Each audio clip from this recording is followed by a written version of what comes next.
By the end of this course, you will build an AI image generator website from scratch.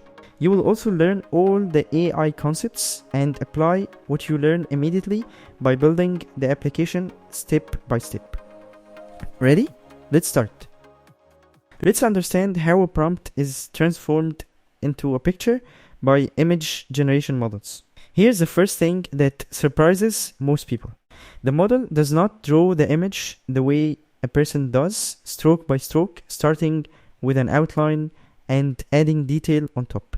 It does something much stranger. It starts with pure random noise, basically a grid of pixels that looks like television static, and then it slowly removes the noise step by step until an image emerges from the chaos. This approach is called diffusion, and it is the same family of technique behind almost every major image generator you have used. So why on earth would you build an image generator by starting with noise and removing it? Think about it this way.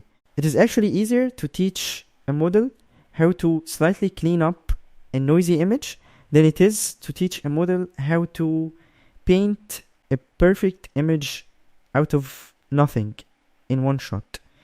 So during training, engineers take real photographs and they gradually add noise to them a little bit at a time until the original photo is completely destroyed and all that is left is static. The model then learns to reverse that process. Given a noisy image, predict what the slightly less noisy version should look like. Do that over and over, a little cleaner each time, and eventually you go from static back to a coherent photo. There are a few moving pieces working together behind the scenes to make this happen, and you don't need to memorize the math, but you should recognize the names because you will see them in the code. First, there is the text encoder, which takes your prompt and turns it into a set of numbers the model can actually work with. Second, there is the diffusion model itself, sometimes called the denoiser, which does the actual step-by-step noise removal we just talked about. And third, there is something called the variational autoencoder, which handles compressing the image into a smaller mathematical space to work in, and then decompressing it back into the actual pixels you see at the end. Working in that compressed space is a big part of why modern generators can run reasonably fast instead of taking minutes per image. So to sum up the whole idea in one sentence before we move on, text-to-image generation works by starting with random noise and using your prompt as a compass to steer that noise step by step into a coherent image that reflects what you described. That is the entire concept sitting underneath everything we are about to build. What we need is a free HuggingFace account. If you've never heard of HuggingFace before, think of it as GitHub for AI models. Thousands of machine learning models are available there, including the one we'll use in this course. Open your browser and go to huggingface.co. If you don't already have an account, click sign up and create one. The process only takes a minute. Once you're logged in, you're ready. Later in the course, we'll download the image generation model directly from HuggingFace. Now it's time to prepare our development environment. Instead of running everything on our own computer, we're going to use Google Colab. You might wonder, why aren't we just running the model on our own computer? The answer is simple. Modern AI image generation models are huge. Many of them contain billions of parameters and require a large amount of memory to run efficiently. More importantly, they are designed to run on GPUs. A GPU, or graphics processing unit, can perform thousands of mathematical operations in parallel, making it much faster than a regular CPU for AI workloads. If you only have a CPU, image generation can become extremely slow. Google Colab is one of the easiest ways to run Python code in the cloud. Think of it as a Jupyter notebook that runs on Google's servers instead of your own computer. That means we don't need to install Python. We don't need to install CUDA. We don't need to configure GPU drivers. Everything runs inside the browser. One of the biggest advantages is that Google Colab gives us access to GPUs. Log in with your Google account or create one if you don't have. Once you're signed in, you're ready to use Google Colab. Now let's open Google Colab. From here, click New Notebook. A new notebook will open in your browser. You can think of a notebook as a document that contains both code and text. Instead of writing an entire Python program in one file, we'll organize our work into separate cells. Each cell can be executed independently. This makes experimentation much easier. Let's name it AI Image Generator. Before we start writing code, there's one important setting we need to change. By default, Google Colab may use only the CPU. Since image generation is much faster on a GPU, we want to enable one. At the top of the notebook, click Runtime. Then select Change Runtime Type. Under Hardware Accelerator, choose GPU. Finally, click Save. Google Colab will reconnect using a GPU. Depending on your account and availability, the exact GPU may be different. That's perfectly normal. Our code will work regardless of which supported GPU Colab provides. Now there's one more thing we need to do before we can load the model. We need to authenticate with HuggingFace. This only takes a few minutes, but it's an important step because without authentication, our code won't be able to download the model. Let's see why. When our code requests the image generation model, HuggingFace receives a download request, but that request isn't coming from your web browser. It's coming from the Python code running inside Google Colab. HuggingFace needs a secure way to verify your identity. That's where authentication comes in. Instead of using your username and password, we'll use something called an access token. Let's create one now. Open the HuggingFace website and sign in to your account. Click on your profile picture. Then navigate to Access Tokens. Here you'll see a button to create a new token. Click Create New Token. Give your token a descriptive name. Next, choose the permissions. Since we're only downloading models, read permission is all we need. We don't need write access because we're not uploading anything. Click Create Token. HuggingFace will now generate your new token. You'll only see the full token once, so make sure to copy it before leaving the page. Now let's switch back to Google Colab. Instead of pasting the token directly into our Python code, we'll store it securely using Colab secrets. On the left side of the notebook, click the secrets icon. Create a new secret. For the name, enter HF_token. Make sure the name is exactly the same because our code will look for this name later. Now paste your access token into the vary field. Finally, enable the notebook access switch and that's it. Alright, now let's start coding and let's load the model into the application. When we say we're loading a model, we're not downloading it every time. The first time you run the notebook, Colab will download the model files from HuggingFace. After the download is complete, the model is loaded into memory. Think of it like opening a large application on your computer. The application is stored on your hard drive, but before you can use it, it has to be loaded into RAM. AI models work in a very similar way. Once the model is loaded into memory, it's ready to generate images. Let's begin by installing the libraries we'll need. Let's briefly understand what each library does. Diffusers provides the image generation pipeline. Transformers is for text processing. Accelerate helps efficiently run models on GPUs. Sentence piece is used by some tokenizers. And HuggingFace Hub lets us download models from HuggingFace. After running the cell, Colab may take a minute to install everything. Once it's finished, we are ready to import the libraries. Now create another cell and import the required libraries. Let's see what each import is doing. We're importing Torch, which is the deep learning framework used underneath the model. Next is Auto Pipeline for text to image, which loads a text-to-image generation pipeline. Next, we import login, which authenticates our notebook with HuggingFace. Finally, we import user data so we can retrieve our HuggingFace token from Colab secrets. Now, let's retrieve our token and authenticate.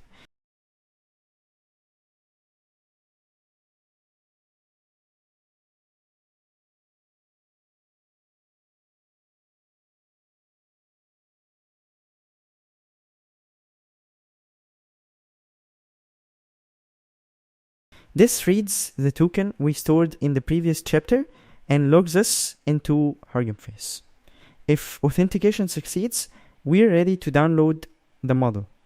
Now it's time to load the model itself. The model we will use is called SDXL Turbo. This model doesn't generate the highest quality images, but we will use it in this course since we are using the free version of Google Colab. There are other models that generate higher quality images, but they won't work with the free version of Google Colab GPU. If you have the paid version, feel free to explore and use other models. The code is almost the same. Go to HuggingFace website, then click on models, search for the model here, then click on it.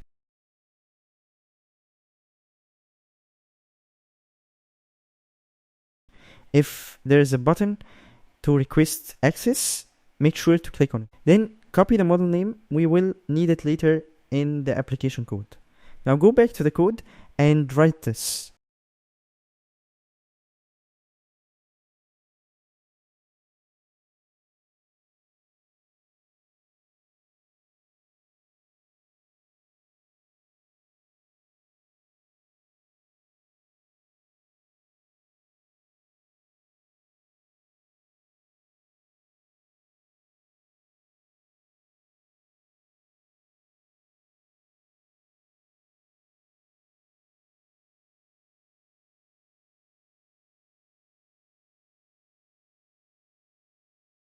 Let's break it down. The first argument tells diffusers which model to download. The second argument specifies the numerical precision used by the model. Using float 16 significantly reduces memory usage compared to standard 32-bit floating point numbers. It also speeds up inference on supported hardware. The next argument tells HuggingFace to download the half-precision version of the model whenever it's available. Again, this saves memory and improves performance. The very first time you run this code, you'll notice something interesting. Colab begins downloading several files. Some files are quite large. That's completely normal. Remember, we're downloading billions of learner parameters. This is usually the longest wait you'll experience during the course. After that, generating images is much faster. Eventually, let's load the model into the GPU. Remember earlier when we enabled GPU acceleration in Google Colab? This is where we actually start using it.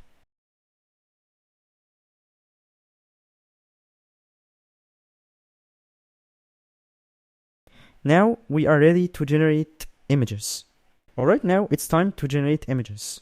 First, let's store the prompt in a variable. The pipeline already contains our loaded SDXL Turbo model.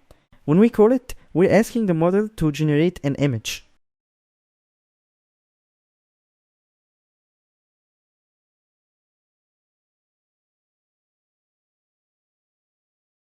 Let's understand the parameters.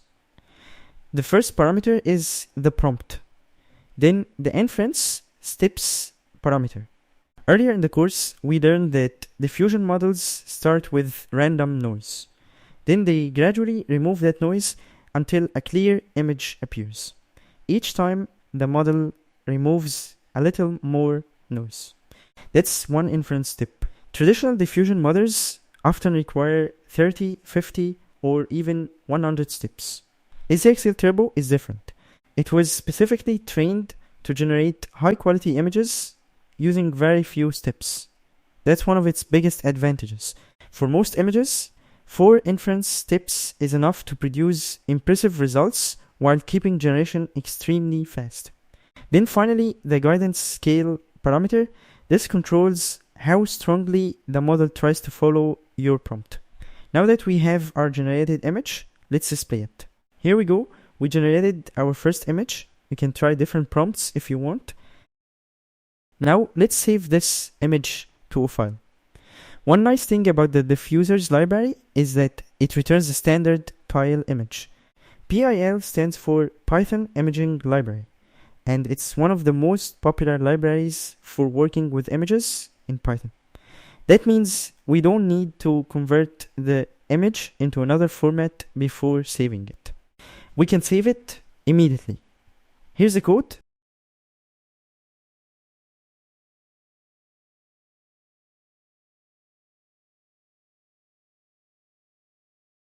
Let's run it. The image is now saved inside our Google Colab environment. Google Colab is running on a remote computer in Google's cloud. When we save a file, it's stored inside the temporary environment. To see it, click the files icon on the left side of Google Colab. You'll notice the new file. If you didn't find it, try the refresh button or just wait for some seconds. If you double click it, you'll see the generated image. You can also right click the file and choose download to save it onto your own computer. So far, we've built a fully functional AI image generator. We can load the model, generate images, and save them to disk. But there's one problem. Right now, if someone wants to generate an image, they have to open the notebook, find the Python code, modify the prompt, and rerun the cell. That's not a great user experience. Instead, wouldn't it be much nicer if users could simply type a prompt into a text box, click a button, and instantly see the generated image? That's exactly what we're going to build in this chapter. We'll create a clean web interface using Gradio. Gradio is an open source Python library that allows us to build web applications with just a few lines of code. Before we can use it, we need to install it. Run the following cell.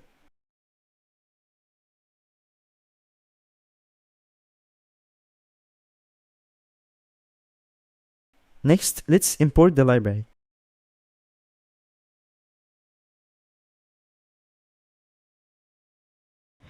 Remember, Gradio works by calling ordinary Python functions. So let's create a function that accepts a prompt and returns a generated image.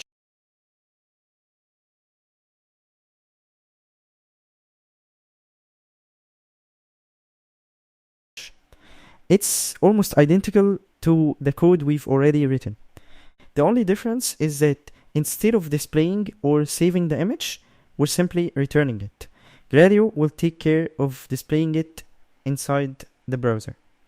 Now let's create our interface.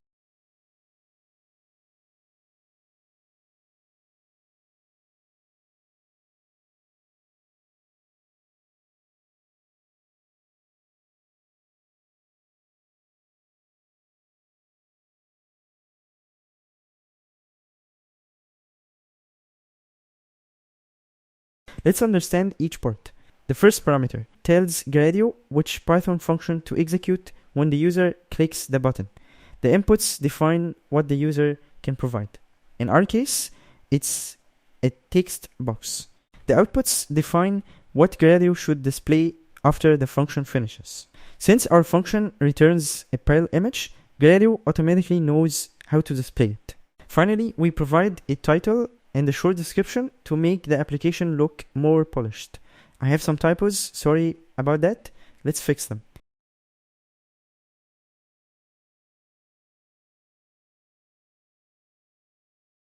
Then let's launch our web application.